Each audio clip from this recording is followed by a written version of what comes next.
Okay, so if you want to be making sloe gin, the first thing that we need to find is some sloes. I'm stood in front of a nice little hedge of blackthorn here, and obviously the sloe is the fruit of the blackthorn.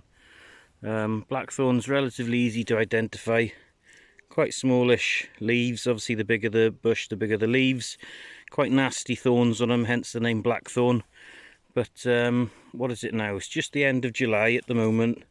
These sloes are still relatively a pale green, but the further we go on into the year they'll start turning black, and then they'll end up getting a sort of silvery hue on them as well. The old wives' tale for picking the sloes is wait until the first frost, but I can guarantee you that if you wait for that in the current climate, the birds will have had a lot of them. So yeah, if you identify your patch of sloes, keep an eye on them, because the councils or the farmers might get their hedge trimmers out and start taking the bushes back, so keep an eye on them. You want to keep your sloes quite a closely guarded secret, because a lot of people are after these days. So yeah, go out and identify your patch now, keep an eye on them. Once they go a nice shiny black, they don't necessarily need to get that tinge of silvery grey on them, but once they go a nice silvery black, pick them and pick as many as you can. My rule of thumb is for every pint of sloe gin that I want to make, I need a pound of sloes. So yeah, here we are. Find your patch. As I say, it's the end of July now. Go out, find your patch, and then once they're ready, nice and shiny black, pick them, and we'll go and have a look at some of the ones that I picked last year. Okay, so it's the next day and we've gone to my workshop. It's raining outside, but more importantly, it's the school holidays and I've got screaming kids running around, so a bit of peace and quiet out here. Just a quick one. Once you've got your sloes, here's mine. As I say, these are from last year. You'll see that there's ice on them. I've just taken them out of the freezer. There's two reasons for that. I'll go to that in a minute. First thing that you want to do is to wash the sloes off, get rid of any creepy crawlies, leaves, etc. that are on it, and then de-stalk them as well, because I'm sure I've read something that if you were to put the stalks in the jars, etc., it can create small concentrations of a poison. I can't remember which one it is, to tell you the truth. But yeah, just de-stalk them. All you basically want in your jars are nice shiny berries. Okay, getting back to the sloes. Mine here are relatively small, but that's what we got down in this area, down in West Wales. They're about the size of a good plump blackcurrant. But I know elsewhere in the UK they are different sizes. My brother's down in Somerset, and he's got blackthorn trees down that way, and he brings ones back for me, and they're the size of big, juicy, plump grapes. So yeah, they're not uniform across the UK, but just make sure you've got the right berries. Okay, so what I've got in front of me here is the basics for what you need to make sloe gin. You need your sloes, you need your sugar. Some people will say caster sugar, I just got normal granulated. You need your gin, doesn't matter what gin it is, just see whatever you can pick up cheapest at the supermarket at the time. Everything's gone astronomical at the minute. And you just need a good clip top jar. Mine's a Kilner, other brands are available. Go and see what's available in the supermarkets, down Wilko's, whatever. Just got to make sure it's a nice clean jar and you've got a good clean seal on it, because you don't want any contaminants getting in or out of it, and you don't want to transfer any tastes over from possibly what you've previously used the jar for. So it's literally berries, sugar, gin and a jar. Once you've picked your sloes, there's two ways of doing it. If you want to get straight on to making your sloe gin, you would have to physically prick each and every one of them with a pin, just to try and get the juices out. When I spoke about earlier the old wives' tale about waiting for the first frost, the first frost basically starts to break the berries down, so it'll release the flavour. Now, when I spoke about freezing my berries, I do that because that imitates the first frost. So once you've cleaned your berries, if you want to chuck them in the freezer, that is imitating your first frost. When you bring them out, you don't need to prick the berries. They're already going to start to break down. So once you've brought them out the freezer, chuck them in the jar, add the other two ingredients, and away you go, basically. So I'm going to try and set up the camera, and that's what I'm going to do. Okay, so my ratio that I use for Sloe Gin, pound of berries to a pound of sugar to a pint of gin. Some videos you might have seen might say pound to half a pound to a pint to a litre. It's whatever works for you basically. I've been doing this for a good few years now. Top notch stuff. That is what we'll end up with. So once we've made up this jar now, we're going to go about decanting this into a bottle. So that's the amber nectar. So here we are. We're going to start measuring everything out. Got my weighing scales. We'll start off with the berries in first. Sugar can then obviously fall through the berries. Last thing that you do is the gin. So we'll get our pound of berries.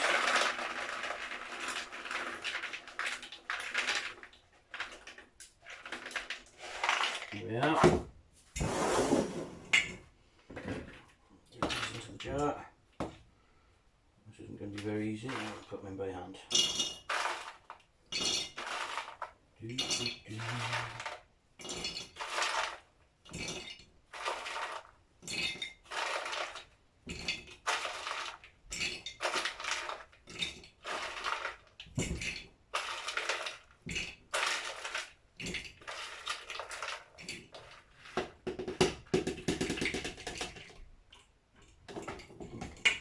That nearly got away. Let's just wipe that out quickly.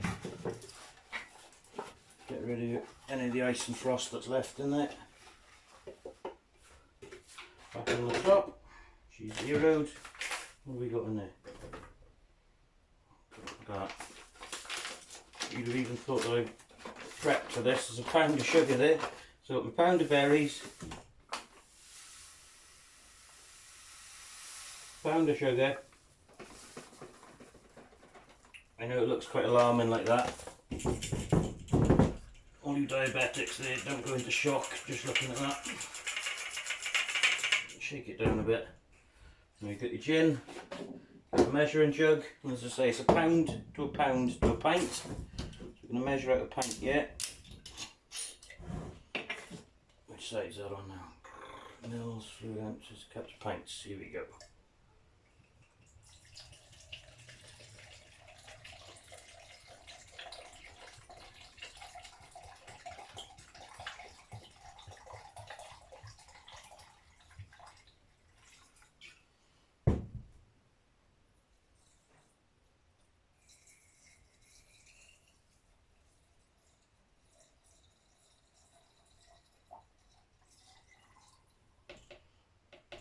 And it's as simple as that. Now, the size jar you want for my way of doing it, pound to a pound to a pint, this I think is just a litre and a half or possibly a 2 litre Kilner jar. You obviously need space for everything in there. Once you've got it in there, clip it down, give it a good shake. Give it a good shake, get everything moving, and you'll want to shake that every day until all the sugar dissolves. That's normally every day for 10 days to a fortnight, and then after that you want to shake it once a week. Now this needs to be stored in a dark cupboard out of the way, and I believe that the longer that you can resist opening it and drinking it, the better it tastes. Now, if you can get on this as soon as the berries are out, etc., do everything you need to, keep it shaking, keep it in the dark. That'll be ready for Christmas. And that is a cracking drink for Christmas time. To me, it's as good as a good port once it's ready. You get the beautiful flavour of the fruit out of it. So, yeah, if you can get this done early or as early as you can once the sloes are done, that'll be ready for Christmas. Okay, so as I mentioned before, we're going to go ahead and decant this. This stuff is 2 years old. I managed to resist for 2 years. Once I got that into that jar, you'll see the colour on it, absolutely beautiful. Equipment we need for this, we need measuring jug, bog standard kitchen sieve, you need a funnel, and I use clip top jars. You could use screw top jars. Again, Kilner's a good brand. I've never heard of this. I've already got this labelled up because this is going to be entered into my local agricultural show. They got a class this year for Sloe Gin, so we're going to see how we get on. Right, so simply we're going to unclip this, strain the berries into the jar. We're going to put the muslin, I forgot to say about the muslin. If we've got muslin, we're going to jam the muslin into there, and then we're going to pour the Sloe Gin out of that, through the muslin, into here, and away we go. Right, let's see how we go.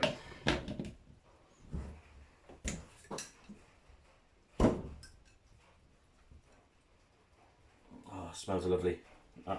Ooh, if they could do smell-o-vision, that smells absolutely cracking.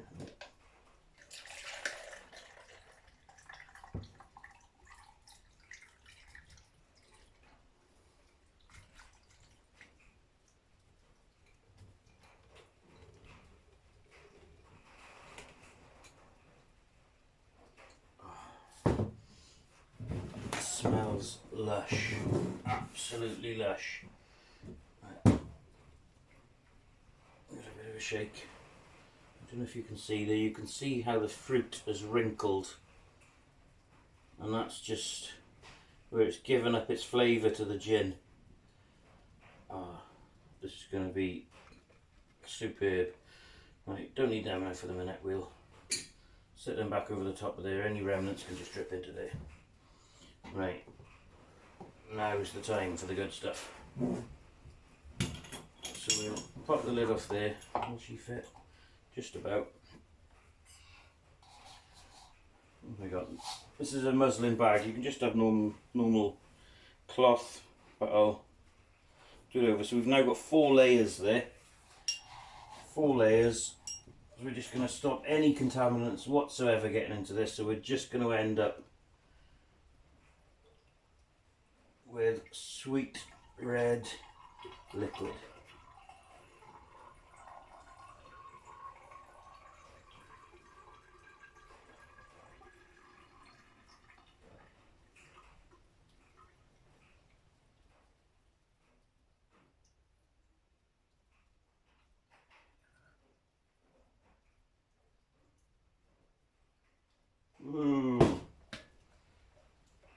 Nearly lost some. Well, we are losing some.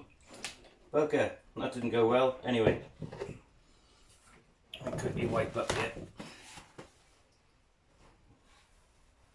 At least not wanting that.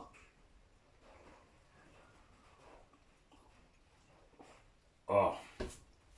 Oh. Now that. Oh, that is awesome. That is awesome. Just wipe myself up here and I'll get the camera, hold it up to the light and you can see through it, and that is what you'll hopefully be hoping for. Okay, I've had a bit of a tidy up. Just a quick one to show you. That is what has been left on the muslin. That's the little bits of contaminants that you want to knock out, which will leave you with this. Let me hold it up to the light there. Look at that. Look at the colour of that. Let's see. That's 2-year-old. But yeah, if you want to wait, what will be maybe 3 months, you can do it at Christmas time. That is the reward and the fruits of your labours. Absolutely cracking. So that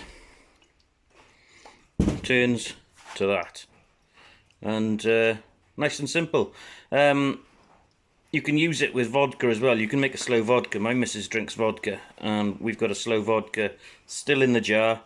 I'm going to be getting that out ready for Christmas, and as I say, that was done 2 years ago, so we'll see how we go.